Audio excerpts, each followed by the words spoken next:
আসসালামু আলাইকুম ওরহমতুল্লাহি ওবরকাতু। নুরসিম টিভির বিশেষ আয়োজনে আপনাদেরকে স্বাগতম জানাচ্ছি। সাথে আছি আমি MS জালাল। আমাদের বর্তমান সমাজে জানা ব্যভিচার, দুর্নীতি, সন্ত্রাস, চাঁদাবাজ ক্রমে বেড়েই চলছে। তার প্রতিকার কি, তার সমস্যার সমাধান কি, তা নিয়ে আজকের আমাদের বিশেষ আয়োজন। আজকে আমাদের অনুষ্ঠানের অতিথি হিসাবে আছেন শেখ মুফতি হাবিবুল্লাহ। আমরা সরাসরি হাবিবুল্লাহর কাছে চলে যাব। শেখ, কেমন আছেন?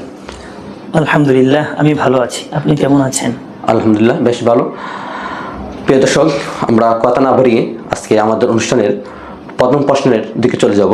আমাদের প্রথম প্রশ্ন হচ্ছে, বর্তমান সমাজে হত্যা, জেনা, ব্যভিচার, দুর্নীতি, সন্ত্রাস বৃদ্ধির মূল কারণ কি বলে আপনি মনে করেন? ধন্যবাদ আপনাকে, খুবই গুরুত্বপূর্ণ একটি প্রশ্ন করেছেন। বর্তমান সমাজে জিনা, হত্যা, ব্যভিচার, দুর্নীতি এবং সন্ত্রাসবাদ বৃদ্ধি পাওয়ার পেছনে মূল কারণ হিসেবে আমার কাছে মনে হচ্ছে ইসলামী শিক্ষা ও ইসলামী মূল্যবোধের চরম অবক্ষয়। বর্তমান সমাজে, পরিবারে, রাষ্ট্রে ও শিক্ষা প্রতিষ্ঠানে ইসলামী শিক্ষা ও ইসলামী মূল্যবোধ অবহেলিত। ইসলামী শিক্ষা ও মূল্যবোধই পারে একজন মানুষকে এসব অন্যায় অপকর্ম থেকে বাঁচাতে। সেই সাথে আমার কাছে মনে হচ্ছে আকাশ সংস্কৃতি এবং ইন্টারনেট ও সামাজিক যোগাযোগ মাধ্যমের অপব্যবহার, মাদকাসক্তি, মাদকের সহজলভ্যতা এবং সেই সাথে অর্থনৈতিক বৈষম্য ও সামাজিক বেকারত্ব।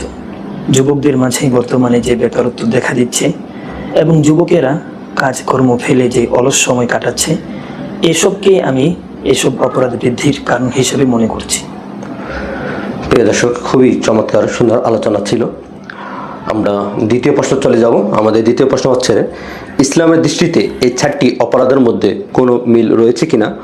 এগুলো মানুষের ব্যক্তিগত ও সামাজিক জীবনে কী প্রভাব ফেলে? ধন্যবাদ ভাইকে। ইসলামের দৃষ্টিতে এই 4টি অপরাধের মধ্যে অবশ্যই মিল আছে। এই 4টি অপরাধের প্রত্যেকটি খুবই জঘন্য এবং আল্লাহর অবাধ্যতা সীমালঙ্ঘনকারী ছাড়া কেউ এই অপরাধগুলো করতে পারে না। এবং এই 4টি অপরাধের প্রত্যেকটি কবিরা গুনাহ এবং এর প্রতিটি অপরাধের জন্যই ইসলামী শরিয়ায় কঠোর শাস্তির বিধান রয়েছে এবং আখিরাতে আল্লাহ সুবহানাহু ওয়া তাআলা কঠিন পাকড়াও করবেন ব্যাপারে আমাদেরকে জানিয়ে দিয়েছেন। সেই সাথে এই অপরাধগুলো এমন অপরাধ যা শুধু আল্লাহর হক বিনষ্ট করছে এতটুকুতেই সীমাবদ্ধ না, বরং এই অপরাধগুলো আমাদের সমাজ এবং পারিবারিক শান্তি পর্যন্ত বিনষ্ট করছে। খুবই চমৎকার আলোচনা ছিল। আসলে এক একটা হত্যার বা এক একটা অপরাধের সাথে আরেকটি অপরাধ সম্পৃক্ত। মানুষ যখন কোনো একটি বড় অপরাধ করে ফেলে, অপরাধ থেকে যখন সে পার পেয়ে যায়, যখন সে কোনো শাস্তির শিকার হয় না বা আইনের আওতায় আসে না, তখন সে সুযোগ মনে করে যে অপরাধ একটা করে আরেকটা করার সে কি প্রস্তুতি পেয়ে যায়। এই জন্য আমাদের সমাজে যে নিয়ম নীতিগুলো আছে, যে আইনের যেই তৎপরতা আছে, সেটা যদি কঠোরতা অবলম্বন করতো বা আইনের প্রয়োগের যে বাস্তবায়ন সেটা যদি বাস্তবায়িত হইতো, তাহলে আমাদের সমাজে এই ধরনের বড় বড় অপরাধ, সন্ত্রাস, চাঁদাবাজ, খুনি এগুলো হতো না। খুবই চমৎকার আলোচনা ছিল। শেখ, আমাদের তৃতীয় প্রশ্ন হচ্ছে, সোশ্যাল মিডিয়া, ইন্টারনেট ও আধুনিক সংস্কৃতি কি এইসব অপরাধ বৃদ্ধিতে কোনো ভূমিকা রাখছে কিনা? সোশ্যাল মিডিয়া, ইন্টারনেট এবং আধুনিক সংস্কৃতি এসব অপরাধ বৃদ্ধিতে খুবই জোরালো ভূমিকা পালন করছে। আপনি দেখেন, একজন মানুষ যা বলে, যা শোনে এবং যা সে চিন্তা করে সে তাই করে। সোশ্যাল মিডিয়া এবং সামাজিক যোগাযোগ মাধ্যমে একজন যুবক যখন দেখে অবাধ যৌনাচার এবং অশ্লীলতা এবং পর্নোগ্রাফি, তখন এই যুবক এই কাজগুলো করতে উৎসাহিত হয় এবং বিভিন্ন যোগাযোগ মাধ্যম, ইন্টারনেটে এবং বিভিন্ন গেমে মারামারি, কাটাকাটি, খুনাখুনি এসবকে খুবই সুন্দরভাবে, আকর্ষণীয়ভাবে উপস্থাপন করা হচ্ছে। আধুনিক যে সংস্কৃতির কথা আপনি বললেন, এটা হচ্ছে ইউরোপিয়ান কালচার, যা ইসলামের সম্পূর্ণ বিপরীত। এই আধুনিক সংস্কৃতিতে একজন মানুষ আখিরাতমুখী না হয়ে দুনিয়ামুখী হচ্ছে এবং তার প্রতিনিয়ত টাকা পয়সা বাড়ানোর প্রয়োজন হচ্ছে। এসব কারণে সে দুর্নীতিতে লিপ্ত হচ্ছে। যদি তার মধ্যে আল্লাহর কাছে জবাবদিহিতা এবং আখিরাতে দাঁড়ানোর মতো ভয় ভিতরে থাকতো, তাহলে এসব অন্যায় অনাচার অনেকাংশেই কমে যেত। প্রিয় দর্শক, আমরা চলে যাব চতুর্থ প্রশ্নে। আমাদের চতুর্থ প্রশ্ন হচ্ছে, তরুণ প্রজন্ম কিভাবে নিজেকে জিনা, মাদক, সন্ত্রাসী চিন্তা ও অন্যান্য গুণ থেকে রক্ষা করতে পারে? খুবই সুন্দর ও চমৎকার প্রশ্ন করেছেন। তরুণ প্রজন্মকে যদি আমরা রক্ষা করতে পারি তাহলে সুন্দর একটি সমাজ আমরা গঠন করতে পারব। আমার অভিমত হচ্ছে, তরুণ প্রজন্ম ভাইদের প্রতি আমার বিনীত নিবেদন হচ্ছে যে আপনারা আল্লাহ তাআলার ভয়কে নিজের ভেতরে স্থান দিন এবং ইসলামী শিক্ষা ও ইসলামী মূল্যবোধ নিজের ভেতরে ধারণ করুন। নিয়মিত নামাজ, কোরআন তিলাওয়াত করুন, আল্লাহ ওয়ালা উলামা ইকরামদের সান্নিধ্য এবং সংস্রব গ্রহণ করুন। খারাপ সঙ্গ থেকে বেঁচে থাকুন, ভালো সঙ্গ গ্রহণ করুন। সময়কে কাজে লাগান, খেলাধুলা এবং নিজের দক্ষতা এবং দুনিয়ার ও আখিরাতের জীবনকে সুন্দর করার জন্য আমরা সময়কে যদি কাজে লাগাই, অলস এবং বেকার বসে না থাকি, তাহলে ইনশাআল্লাহ ধীরে ধীরে এসব অন্যায় অপকর্ম থেকে আমরা বেঁচে থাকতে পারব। হ্যাঁ, আসলেই বাস্তবতা এটাই। আমরা যদি নিজেকে আল্লাহর পথে বিসর্জন দেই, রবের জন্য নিজেকে মানিয়ে নিই, তাহলে আমাদের জীবন দুনিয়াতেও ধন্য, আখিরাতেও ধন্য। প্রিয় দর্শক, আমরা পঞ্চম প্রশ্নে চলে যাব। পরিবার ও অভিভাবকদের জন্য আপনার কি পরামর্শ থাকবে? সন্তানদের সঠিক পথে রাখতে তারা কি করতে পারে? খুবই গুরুত্বপূর্ণ প্রশ্ন। পরিবার এবং অভিভাবক যারা আছেন, আপনারা যদি চান আপনাদের সন্তান ভালো হোক, তাহলে সর্বপ্রথম নিজেকে ভালো বানানোর চেষ্টা করুন এবং সেই সাথে সন্তানকে ইসলামী শিক্ষা ও মূল্যবোধ এবং হালাল, হারাম, সত্য, মিথ্যা, অন্যায় এবং ভালো কাজগুলো সম্পর্কে জ্ঞান দান করুন। এবং আপনি খেয়াল রাখুন আপনার সন্তান তাদের সাথে চলছে, কোন পরিবেশে চলছে, তাদের ভালো বন্ধু, খারাপ বন্ধু, এই দিকটা আপনি নির্ধারণ করে দেন এবং আল্লাহ ভীরু, আল্লাহকে ভয় করেন এমন আলেমদের সান্নিধ্য আপনি নিজে গ্রহণ করুন এবং আপনার সন্তানদেরকে তাদের সান্নিধ্যে পাঠান। খুবই চমৎকার আলোচনা ছিল অভিভাবকদের জন্য।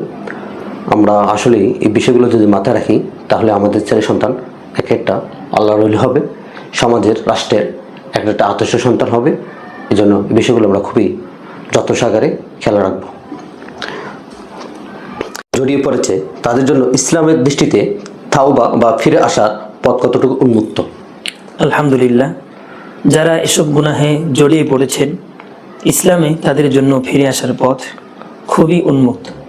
আল্লাহ সুবহানাহু ওয়া তাআলা সূরা জুমারের 57 নং আয়াতে ইরশাদ করেছেন, ইয়া ইবাদিয়াল্লাযীনা আসরাফু আলা আনফুসিহিম, হে আমার বান্দাগণ যারা নিজেদের প্রতি জুলুম করেছে, সীমা লঙ্ঘন করেছে, লা তাকনাতু মির রাহমাতিল্লাহ, তোমরা আল্লাহর রহমত থেকে নিরাশ হয় না। ইন্নাল্লাহা ইয়াগফিরুয যুনুবা জামিআ, নিঃসন্দেহে আল্লাহ তাআলা সকল অপরাধ মাফ করে দেবেন। ইন্নাহু হুয়াল গফুরুর রহিম, নিঃসন্দেহে তিনি ক্ষমাশীল এবং পরম করুণাময়। আল্লাহ রাসূল সাল্লাল্লাহু আলাইহি ওয়াসাল্লাম ইরশাদ করেছেন, আত-তাইবু মিনাদ দামবি কামান লা দামবা লাহ, গুনাহ থেকে তওবাকারী ব্যক্তি তার মতো যে কোনো গুনাহই করেনি। আমরা যদি তওবা করতে চাই এবং ফিরে আসতে চাই, তাহলে কয়েকটি জিনিস আমাদেরকে লক্ষ্য রাখতে হবে। আমরা যে গুনাহের মধ্যে জড়িয়ে পড়েছি, সেই গুনাহ থেকে সর্বপ্রথম আমাদেরকে বেরিয়ে আসতে হবে। সেই গুনাহের উপকরণ, পরিবেশ থেকে আমাদেরকে পিছনে সরে আসতে হবে এবং আমাদেরকে আমাদের কৃতকর্মের উপর লজ্জিত হতে হবে এবং ভবিষ্যতে যেন আমরা কখনোই এই গুনাহ না করি সেই জন্য দৃঢ় অঙ্গীকার করতে হবে। আল্লাহওয়ালা আলিমদের সান্নিধ্য গ্রহণ করতে হবে। ভালো, নেককার, দিনদার, সৎ, শিক্ষিত বন্ধু আমাদেরকে গ্রহণ করতে হবে। প্রিয় দর্শক, আমরা চলে যাব সপ্তম প্রশ্নে। আমাদের সপ্তম প্রশ্ন হচ্ছে, একটি সুন্দর, শান্তিপূর্ণ ও নৈতিক সমাজ গঠনে সাধারণ মানুষের করণীয় কি? ধন্যবাদ। একটি সুন্দর, শান্তিপূর্ণ সমাজ বিনির্মাণে সাধারণ মানুষের ভূমিকাই হচ্ছে মুখ্য। আমরা সবাই যদি লা ইলাহা ইল্লাল্লাহ এর উপর একটি সমাজকে গড়ে তুলি, আমাদের সমাজ যদি এমন হয়, এই সমাজের প্রতিটি নাগরিক তার অপর ভাইয়ের অধিকার সম্পর্কে সচেতন, রাষ্ট্রীয় অধিকার সম্পর্কে সচেতন এবং আমাদের হাত ও পায়ের মাধ্যমে, চোখের মাধ্যমে আমরা কারো জানের হক, কারো সম্পদের হক, কারো ইজ্জতের হক আমরা নষ্ট না করি, এ ব্যাপারে যদি আমরা সচেতন থাকি এবং পরস্পর সহমর্মিতা, সাহায্যের নীতিমালা যদি আমাদের মধ্যে থাকে, তাহলে আলহামদুলিল্লাহ আমাদের সমাজ খুবই সুন্দর একটি সমাজ হিসাবে গড়ে উঠবে। এক্ষেত্রে আমাদের আদর্শ হিসাবে থাকবেন আমাদের প্রিয়তম রাসূল মুহাম্মদুর রাসূলুল্লাহ সাল্লাল্লাহু আলাইহি ওয়াসাল্লাম।